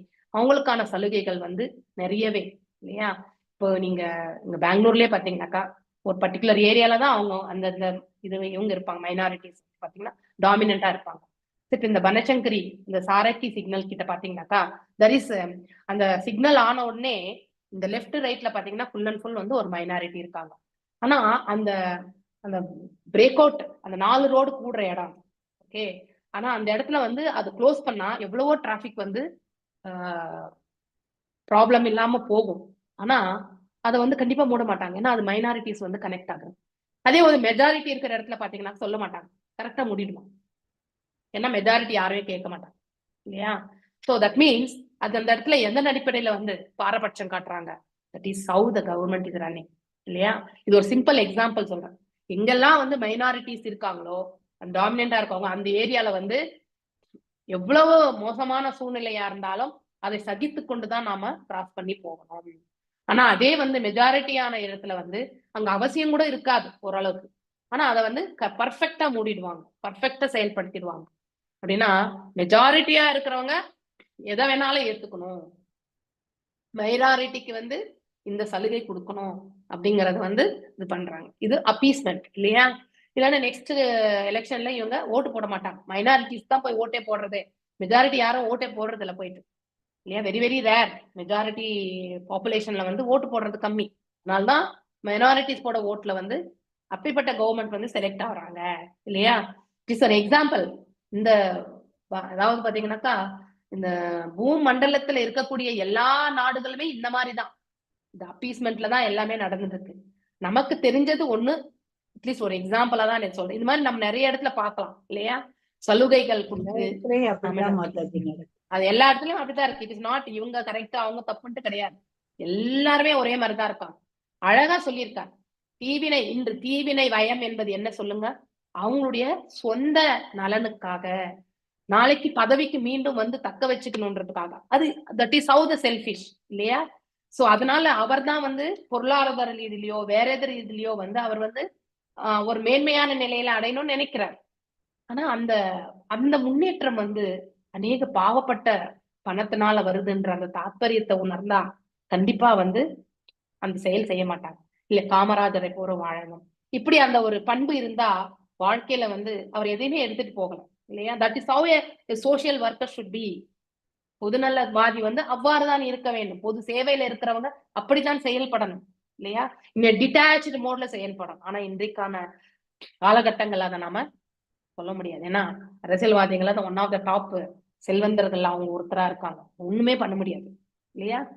சோ இப்போ இது போன்ற இயக்கங்களுக்கு தங்கள் ஆதரவினை அளிப்பதே கிடையாது இல்லையா? அவங்களுக்கு மெஜாரிட்டி ஏன் அவங்க வந்து மைனாரிட்டி பிடிச்சிட்டு இருக்காங்க சொல்லுங்க? மெஜாரிட்டி வந்து ஓட்டே போடுறது கிடையாது, அதனாலதான் மைனாரிட்டி பர்ஃபெக்டா ஓட்டு போடுவாங்க, அவங்கள நம்பி இருக்காங்க. they are behind them only, அவ்வளவுதான். அவங்கள வந்து திருப்திப்படுத்துறதுலே செயல்படுவாங்க, அவங்களும் இவங்களுக்கு வந்து ஓட்டு போட்டு பண்ணுவாங்க. அதனாலதான் சூத்திரர்கள் ஆளக்கூடிய நாடாக நம்ம எல்லாருமே, எல்லா நாடுகளுமே சூத்திரர்கள் தான் இப்போ. ஸோ அதாவது சத்திரியர்கள் ஆண்டு பிராமணர்களுடைய அறிவுரை பிரகாரம் சத்திரியர் ஆளக்கூடிய அந்த கலியுகமே கிடையாது இல்லையா? அந்த கலியுகத்துல கிடையாது. அரசு நிர்வாகத்தில் நற்குணம் உள்ள ஒருவனை காண்பது கூட இன்றைய நாட்களில் மிக மிக அரிது. அப்படி யாராவது ஒருத்தர் தான் அவனுக்கு வந்து அந்த இடத்துல சங்கடமா தான் இருக்கும், எப்ப இந்த வேலை விட்டு போலான்னு தான் தோணும் இல்லையா? ஃபுல்லா சுத்தி இருக்கிறவங்க எல்லாமே கரப்ஷன் இல்லையா? ஒருத்த மட்டும் நியாயமா இருந்தா அவனை வாழ விட மாட்டாங்க. நிர்வாகிகள் தங்களுக்குரிய பதவிகளில் அமர்ந்து கொண்டு மக்களிடம் இருந்து வரும் எந்த வேண்டுகோளுக்கும் முடியாது. எஸ், கவர்மெண்ட் ஆர்கனைசேஷன் போங்களேன், சாமானியமா அந்த பியூன் வந்து பாத்தீங்கன்னாக்கா அவனே ஒரு பெரிய அதாவது ஜெயா விஜயா மாதிரி வாயில் காப்பலர் மாதிரி நின்று இருப்பான் இல்லையா? என்ன மீறிதான் நீ உள்ளவே போக முடியும், எனக்கு ஃபர்ஸ்ட் கவனிச்சுட்டு அதுக்கப்புறம் நீ வேலை பண்ணு இல்லையா? இப்படிப்பட்ட தோரணை தான் கவர்மெண்ட் ஆபீஸ்ல. இவ்வாறு முடியாது என்று சொல்வதற்கான இவர்களுக்கு ஊதியம் கொடுத்து வைத்திருக்கின்றது போலும் இல்லையா? மற்றொன்று தீன வத்சலம் என்பதும் கூட மிகவும் முக்கியமானது இல்லையா? அவன் முடியாது அப்படின்னு சொல்றதுக்கே அவனுக்கு வந்து நம்ம வரி பணத்துல இருந்து அவனுக்கு சம்பளத்தை கொடுத்து நாம உட்கார வச்சிருக்கோம் இல்லையா? அந்த ஒரு செயல் தான் நடந்துருக்கு. ரொம்ப அழகா சொல்லியிருக்காரு பிரபுபாதர் ஆக்டர். மற்றொரு வார்த்தையான தீன வத்சலம். தீனா அப்படின்னாலே மக்கள் இல்லையா? அதாவது வத்சலம் அப்படின்னா அவங்களுடைய நலன் இல்லையா என்பதும் கூட மிகவும் முக்கியமானது. அறியாத பாமரர்களிடம் அரசனது மிகவும் அன்புடன் நடந்து கொள்ளுதல் வேண்டும். தற்காலத்தில் அரசு நிர்வாகிகளும் அதிபர்களும் அரசாங்கத்திலிருந்து உயர்ந்த ஊதியங்களை பெற்றுக்கொண்டு உயர்ந்த புனிதர்களாக காட்சி தருகின்றனர் இல்லையா? ஹையஸ்டா நினைக்கிறாங்க, ஹையஸ்டா இருக்கிறாங்க. ஆனா அது எல்லாமே வந்து நன்மைக்கான இது கிடையாது. அதெல்லாம் வாங்கிட்டு என்ன பண்றாங்க அவங்க? ஆனால் அவர்கள் இறைச்சி கூடங்களை அதிகரித்து பல வாயில்லா விலங்குகளை கொள்வதற்கான காரணமாகின்றனர். அப்ரூவல் இதெல்லாம் யார் கொடுக்கறது? இந்த கார்பரேஷன்ல தான் வரும் லைசன்ஸ் எல்லாமே இல்லையா? கடை லைசன்ஸ் எல்லாம் அவங்கதான் கொடுக்கறது. மறுபடியும் வந்து ஜிஎஸ்டி ஆபீஸ். சோ ஆனா இந்த பர்டிகுலர் வட்டாரத்துக்கு சம்பந்தப்பட்ட லைசன்ஸ் எல்லாமே ஃபர்ஸ்ட் ஆஃப் ஆல் கார்பரேஷன் இல்லைன்னா இந்த முனிசிபல் ஆபீஸ் இந்த இதுல இருந்து தான் வர்றது இல்லையா? அது எல்லாமே ஏன்னா வரி கட்டி அதை வாங்குவாங்க, அவங்கதான் இதெல்லாம் கொடுக்கறது. ஆனா உண்மையிலே அது எல்லாமே பாவம் இல்லையா? துருவ மன்னரிடம் தெய்வீக குணங்களை தற்கால தலைவர்களின் குணங்களை ஒப்பிட்டு பார்த்தோம் என்றால் அப்படி செய்வதே பாவமாகும் இல்லையா? துருவ மன்னர் சத்தியோகத்தை சேர்ந்தவர் என்பது பின்வரும் ஸ்லோகங்களில் விளக்கப்பட்டிருக்கிறது இல்லையா? தற்கால கலியுக அரசர்கள் அனைத்தும் தெய்வீக குணங்களை தொலைத்து விட்டு நிற்கின்றன இல்லையா? டிவைன் குவாலிட்டிஸே கிடையாது இப்ப இருக்கக்கூடிய. மேற்சொன்ன கருத்துக்கள் அனைத்தும் நாம் ஆராய்ந்து பார்த்தோம் என்றால் மக்கள் தங்கள் சமயம், உயிர் மற்றும் உடைமைகளை காத்துக்கொள்ள கிருஷ்ண உணர்வுக்கு வருவதை தவிர வேறு வழியே கிடையாது. நாம நம்மள ரட்சித்துக் கொள்ளணும் இல்லையா? we have to take care of our own things. அடுத்தவங்களை சார்ந்து இருக்க முடியாது இல்லையா? நம்மளுடைய ரட்சணை வந்து நாம கண்டிப்பா செய்துக்கணும். அதற்குதான் கிருஷ்ண உணர்வு. இது வந்து நமக்கு ஃபியூச்சர் லைஃபையுமே வந்து செக்யூர் பண்ணுது கிருஷ்ண உணர்வுல இருக்கும் பொழுது இல்லையா? எஸ், மண்மைகளை மாதாஜி வாசிங்க. ஷட் த்ரீமஸ் வர்ஷ சாஹஸ்ரம் சசாசிதி மண்டலம் போஹைஹி புண்ணியஷயம் குர்வன்ன அபோநகர் அசூபஷயம். வாசிங்க. ஹரே கிருஷ்ண மாதாஜி. ஷட்ரிம்சம் வர்ஷ சகஸ்ரம் சசாசக்ஷிதி மண்டலம் போகை புண்ணியக்ஷயம் குர்வன்ன அபோநகர் அசுபக்ஷயம். ஷம் த்ரிம்சத் 36 வருஷ வருடங்கள், சகஸ்ரம் 1000, சசாச ஆண்டார், க்ஷிதிய மண்டலம் பூமி, போகை போகத்தினால், புண்ணியத்தை, க்ஷயம் குறைந்தது, குர்வன் செய்கின்ற, அபோகை அறங்களினால், அசுப பாவச் செயல்கள், க்ஷயம் குறைந்தன. மொழிபெயர்ப்பு. துருவ மன்னர் இப்பூமியை 36,000 ஆண்டுகள் ஆண்டார். அவர் தனது போக அனுபவங்களினால் தனது புண்ணிய பலன்களை குறைத்தும் தனது பற்றற்ற துறவு நெறிகளினால் பாவச் செயல்களை குறைத்தும் வாழ்ந்தார். பொருளுரை. துருவ மன்னர் இப்புவிக்கோளத்தை 36,000 ஆண்டுகள் ஆட்சி செய்தார். இதிலிருந்து அவர் சத்தியுகத்தை சேர்ந்தவர் என்பது தெளிவாகிறது. ஏனெனில் சத்திய யுகத்தில் மக்களின் ஆயுள் 1,00,000 வருடங்கள் ஆகும். இதற்கடுத்த திரேதாயுகத்தில் மக்களின் ஆயுள் 10,000 வருடங்களாகும். அதற்கடுத்த துவாபர யுகத்தில் 1000 வருடம் ஆயுளுடையவர்களாகவும் மக்கள் இருந்திருக்கின்றனர். தற்கால கலியுகத்தில் ஒருவனின் அதிகமான ஆயுளே 100 வருடங்கள் தான். யுகங்களின் மாற்றத்தை பொறுத்து வாழ்நாள், நினைவாற்றல், தூய அன்பு போன்ற நற்குணங்கள் எல்லாம் குறைகின்றன. புண்ணியம் மற்றும் பாவம் என்று 2 வகையான செயல்கள் உண்டு. தனது புண்ணிய செயல்களினால் ஒருவன் உயர்ந்த உலகியல் இன்பங்களையும் பாவச் செயல்களினால் மிகுந்த துன்பத்தையும் அடைகிறான். ஒரு பக்தன் இது போன்ற இன்ப துன்பங்களினால் பாதிக்கப்படுவது இல்லை. அவன் வசதியுடன் வாழும் பொழுது நான் எனது புண்ணிய செயல்களின் பலன்களை குறைக்கிறேன் என்றும், வறுமையில் வாழும் பொழுது நான் எனது பாவச் செயல்களின் பலன்களை குறைக்கிறேன் என்றும் அறிகிறான். இன்ப துன்பத்தை பற்றி ஒரு பக்தன் கவலை கொள்வது இல்லை. அவன் பக்தி தொண்டு ஆற்ற வேண்டும் என்று மட்டுமே விரும்புகிறான். ஸ்ரீமத் பாகவதம் பக்தி தொண்டானது அப்ரிஹதாவாக இருத்தல் வேண்டும் என்கிறது. இதன் பொருள் பௌதீக நிலையின் இன்ப துன்பங்களினால் பாதிப்படைதல் கூடாது என்பதாகும். ஒரு பக்தன் துறவு நெறிகளுக்குரிய ஏகாதேசி போன்ற உண்ணா நோன்புகள் இருப்பது, தவறான பால் உறவு, மது அருந்துதல், சூது மற்றும் மாமிசம் புசித்தல் போன்றவற்றை விளக்குகிறான். இதன் மூலம் அவன் தனது கடந்த கால பாவச் செயல்களின் பலன்களில் இருந்து தூய்மை அடைகிறான். மேலும் அவன் பக்தி தொண்டில் ஈடுபட்டிருப்பதன் மூலம் அது மிகுந்த புண்ணிய செயலாதலினால் அவன் தனித்த முயற்சி எதுவுமின்றி வாழ்க்கையை மகிழ்ச்சியுடன் அனுபவிக்கிறான். ஹரே கிருஷ்ண மாதாஜி. ஹரே கிருஷ்ண மாதாஜி. ஹரே கிருஷ்ணா. ரொம்ப அழகான விளக்க உரை. பிரபுபாதருடைய விளக்க உரையை புரிஞ்சுக்கிறதுக்கு நாம ஒரு ஸ்லோகத்தையே நம்ம 4 வாட்டி படிச்சாதான் புரியும் இல்லையா? இன்னும் டெப்தா வந்து புரிஞ்சுக்கிறதுக்கு. இப்போ 36,000 ஆண்டுகள் வந்து துருவ மன்னர் அரசாண்டார். சோ இப்போ யுக அடிப்படையில ஆயுட்காலமும் நம்ம ஆல்ரெடி நமக்கு தெரியும். சத்தியுகத்துல 1,00,000, திரேதாயுகத்துல 10,000. அது அப்படியே ஒரு டிஜிட்டா குறைஞ்சுட்டே வரும் இல்லையா? அப்புறம் 1000, அதுக்கப்புறம் வந்து 100 இல்லையா? சோ இதுக்கு மேல ஏதாவது யுகம் இருந்தா அது 10 ஆண்டுகள் தான் இருந்திருக்குமோ என்னவோ தெரியாது. கலியுகம் தான் லாஸ்ட். அப்புறம் இதெல்லாம் முடிஞ்சு மீண்டும் வந்து சத்தியயுகம் வரும் பொழுது, கிருத்தயுகம் சத்தியயுகம் வரும் பொழுது அப்போ 1,00,000 ஆண்டுகள். அப்போ மீண்டும் தபஸ், அந்த ஒரு நிலை வந்து இந்த சைக்கிள் வந்து ரொட்டேட் ஆகும் இல்லையா?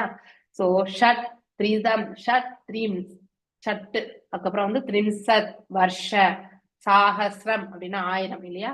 சஷாத சிதி மண்டலம், போகைஹி புண்ணியசயம் குர்வண்ண அபோகணர் அசூப ஷயம், ஷம் த்ரீம் சத், அதாவது த்ரீம் சத்னா 3, அதாவது 100 இல்லையா? சத் என்றால் 100, த்ரீம் என்றால் 3. 36. ஷம் என்றால், ஷட் என்றால் 6 இல்லையா? 6, 3, அதாவது 36 × 100 இல்லையா? அப்படின்னா 3000, அதாவது 36. ஷட் த்ரீம் சத் 36 வருஷ வருடங்கள், சாகசிரம் × 1000, 36 × 1000, சாரி, த்ரீம் ஷத் அப்படிங்கிறது வந்து 36.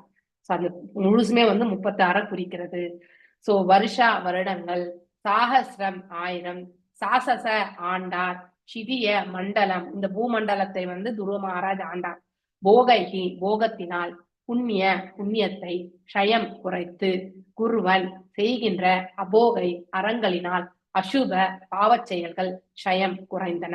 அதாவது பாவத்தை செய்யாம இருக்கணும், புண்ணிய பலன்களை பத்தி யோசிக்காமலும் தன்னுடைய கடமையை ஆற்றுபவனே வந்து உண்மையான யோகி இல்லையா? சோ துருமன்னர் இப்பூமியை 36,000 ஆண்டுகள் ஆண்டார்.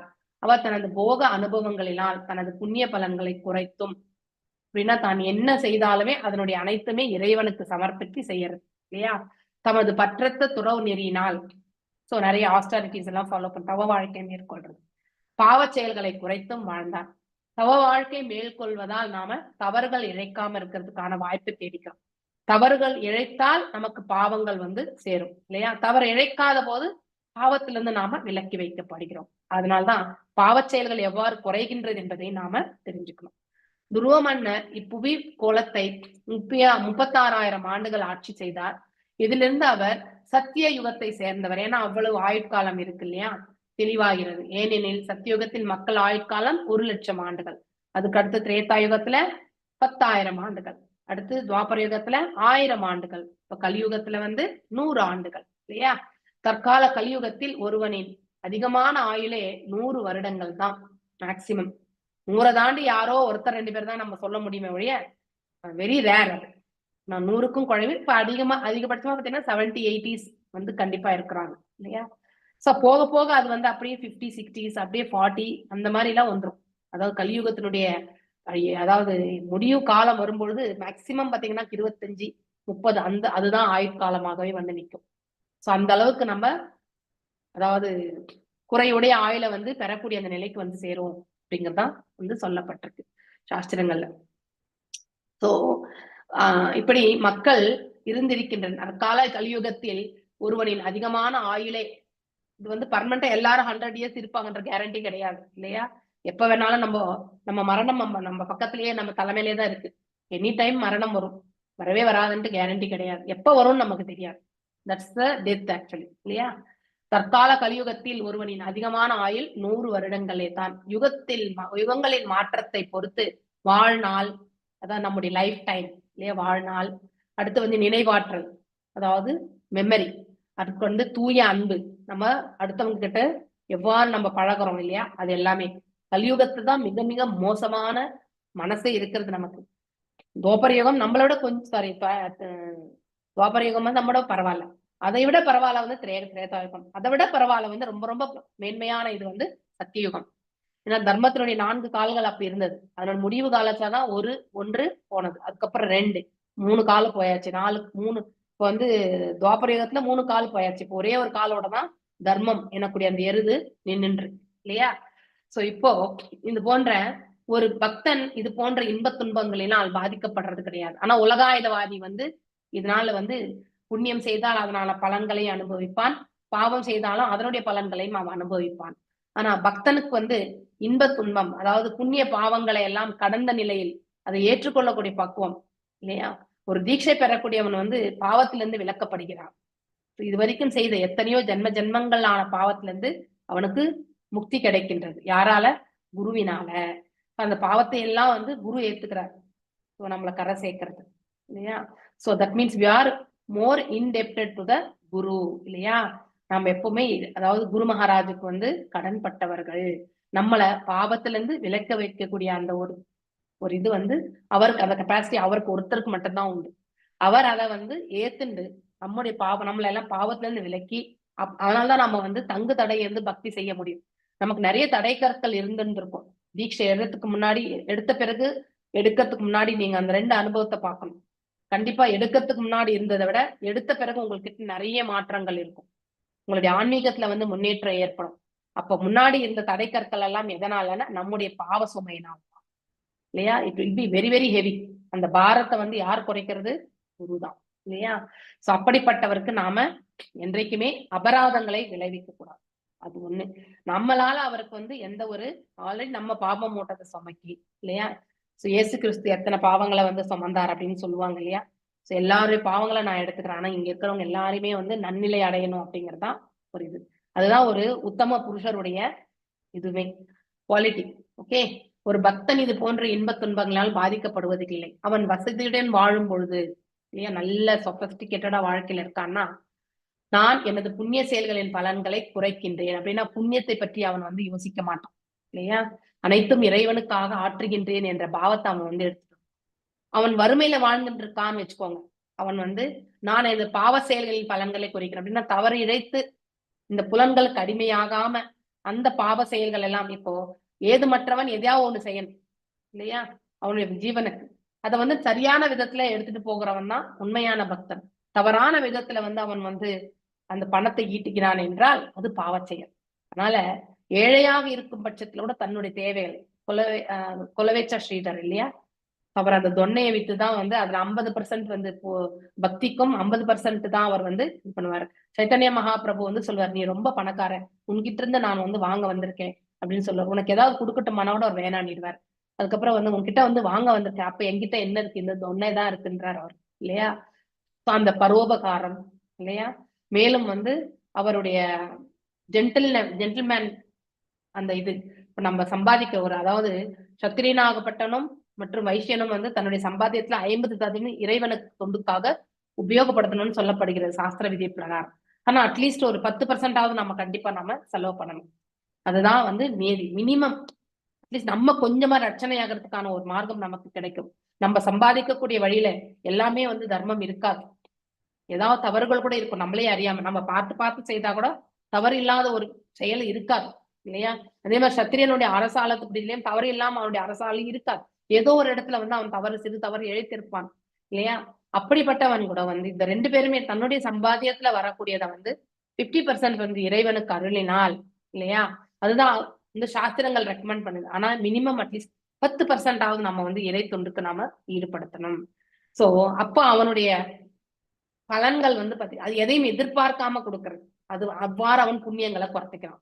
இல்ல இந்த செயல் செய்தோம்னா எனக்கு புண்ணியம் வந்து என்ன ரட்சிக்கட்டும்னு நம்ம நினைச்சுன்னு கொடுத்தோம்னா கண்டிப்பா அந்த புண்ணியம் நம்ம பக்கெட்ல தான் இருக்கும். அந்த புண்ணியத்தை அனுபவிக்கிறதுக்கு நாம மேல் உலகத்திற்கு போகணும் இல்லையா? அதுக்கப்புறம் மீண்டும் திரும்பி வரணும். அந்த மாதிரி இடங்களுக்கெல்லாம் போகாம இறைவனுடைய பாதங்களை அடைவதற்கு நம்ம புண்ணியங்கள் செய்யறதுடைய பலன்களை நாம ஏற்றுக்கொள்ளாமல் இருக்கிறதும், நிராகரிக்கிறதும், பாவ செயல்கள் வந்து செய்யாம இருக்கிறதும் வந்து ஒரு பக்தனுடைய செயலாக அமையும் இல்லையா? இந்த அவன் பக்தி தொண்டு ஆற்ற வேண்டும். இன்ப துன்பத்தை பற்றி ஒரு பக்தன் கவலை கொள்வது கிடையாது. ஏன்னா இரண்டையுமே ஒன்று போல பாவிக்கக்கூடிய பக்குவத்தை அவன் அடைந்திருப்பான். இன்ப துன்பத்தை அவன் பக்தி தொண்டை ஆற்ற வேண்டும் என்று மட்டுமே விரும்புவான் இல்லையா? திருத்தொண்டு மட்டும் போறோம்னு நினைப்பான். ஸ்ரீமத் பாகவதம் பக்தி தொண்டானது ஹரிதாவாக இருத்தல் வேண்டும் அப்படின்னு சொல்றது. அந்த வார்த்தைக்கு என்ன விளக்கம்னா, இதன் பொருள் பௌதிக நிலையின் இன்ப துன்பங்களினால் பாதிப்பு அடைதல் கூடாது என்பதாகும். அதாவது இந்த இடத்துல சுகதுக்கம் என்பது கண்டிப்பாக இருக்கும், இன்ப துன்பம் என்பது கண்டிப்பாக இருக்கும். இன்பத்தை அனுபவிக்கும் பொழுது அதிகமாக அகங்காரத்தை படாமலும் இல்லையா, துன்பத்தை அனுபவிக்கும் பொழுது துவண்டு போகாமல் வந்து மனசை வந்து இழந்து விடாமலும் இல்லையா, அதனால பாவ செயல்கள் தூண்டும், செய்யணும்னு தோணும் இல்லையா. சோ கடினமான சூழ்நிலையில தான் நாம வந்து குரோதம் கொள்வோம். நாம என்ன பேசுறோன்றதே நமக்கு தெரியாது. நாம ஆற்றக்கூடிய செயல்கள் எல்லாமே தவறான ஒரு இலக்கை நோக்கி போகிறதுக்கும் வந்து சாத்தியக்கூறுகள் வந்து எப்பொழுதுமே நாம கடினமான சூழ்நிலையில தான் செய்வோம் இல்லையா. சோ அப்படி இது இன்ப துன்பங்களால் வந்து பாதிப்படையாம இருக்கிறதுனா அதை அப்படி ஏற்றுக்கொள்ளக்கூடிய மனப்பக்குவத்தை வளர்த்துக்கிறது. ஒரு பக்தன் துறவு நெறிகளுக்குரிய ஏகாதசி போன்ற உண்ணாவிரத நோன்புகள், அப்போ வாய் இல்லையா, இது வந்து உணவு என்ன எடுத்துக்கணுன்றதுக்கான பக்குவத்தை கொடுக்கறது. இந்த இன்னொரு விதத்துல வந்து எதை பேசக்கூடாதோ அதை கண்டிப்பா பேச மாட்டோம், எது பேசணுமோ அதை மட்டும் பேசக்கூடிய பக்குவத்தையுமே இந்த நோன்புகள் எல்லாம் நமக்கு கொடுக்கிறது. சோ அந்த 4 ரெகுலேஷன்ஸ் இல்லையா, தவறான பாலுறவு, அடுத்து வந்து மது அருந்துதல், சூது மற்றும் மாமிசம் புசித்தல் போன்றவற்றை அவன் விளக்க முடியும் இந்த ஏகாதசி ஒரு பொழுது இருக்கும்போது. இதன் மூலம் அவன் தனது கடந்த கால பாவச் செயல்களின் பலன்களிலிருந்து தூய்மை அடைகின்றான். ஏகாதசி செய்வதால் வந்து என்ன நன்மை என்பது இந்த இடத்துல கொடுக்கப்பட்டிருக்கு. முற்ஜென்மத்துல செய்த பாவ விளைவுகளிலிருந்து நமக்கு மோட்சம் என்பது கிட்டுகிறது. மேலும் அவன் பக்தி தொண்டில் ஈடுபட்டிருப்பதன் மூலம், அது மட்டுமா, சோ அவன் இறை தொண்டில் அவன் எப்பொழுதும் ஈடுபட்டிருப்பதால அவன் மிகுந்த புண்ணிய செயல்கள் இல்லாதினால் அவன் தனித்து முயற்சி எதுவுமின்றி வாழ்க்கையை மகிழ்ச்சியுடன் அனுபவிக்கிறான் இல்லையா. அதாவது இது எதை பத்தி குறிக்கிறது என்றால், அவன் எந்த இடத்துல இருந்தாலுமே அவன் வந்து ஆனந்தத்தை வந்து ஆனந்தத்தை வந்து பருக வல்லக்கூடிய நிலையில இருப்பான். கடினமான சூழ்நிலை இருந்தாலும் அதுல தன்னுடைய பங்கு எவ்வாறு இருக்க வேண்டும், சரிவர அமைத்துக் கொள்ளணும்ன்ற அந்த உந்துதலை வந்து அவன் ஏற்படுத்தி கொண்டு அதற்கேற்றவாறு அவன் செயல்படுத்திடுவான். ஆனா அதே ஒரு சாதாரண மனிதன் வந்து சுயநலம் கொண்டுதான் அவன் வந்து செயலாற்றுவான். ஓகே, சோ இதோட இன்னைக்கு நானு இந்த கிளாஸ வந்து நிறைவு செய்கிறேன். வாஞ்ச கல்பதாருப்யஷ கிருபா சிந்துபியவச்ச பதிதனாம் பாவனேபியோ வைஷ்ணவேபியோ நமோ நமः. அனந்த கோட்டி வைஷ்ணவ விருந்த கி ஜெய். நாமாச்சாரிய ஹரிதாஸ் தாகூர் கி ஜெய். ஹரே கிருஷ்ணா கிருஷ்ண கிருஷ்ண ஹரே ஹரே, ஹரே ராம ராம ராம ஹரே. எல்லாருக்கும் ஹரே கிருஷ்ணா.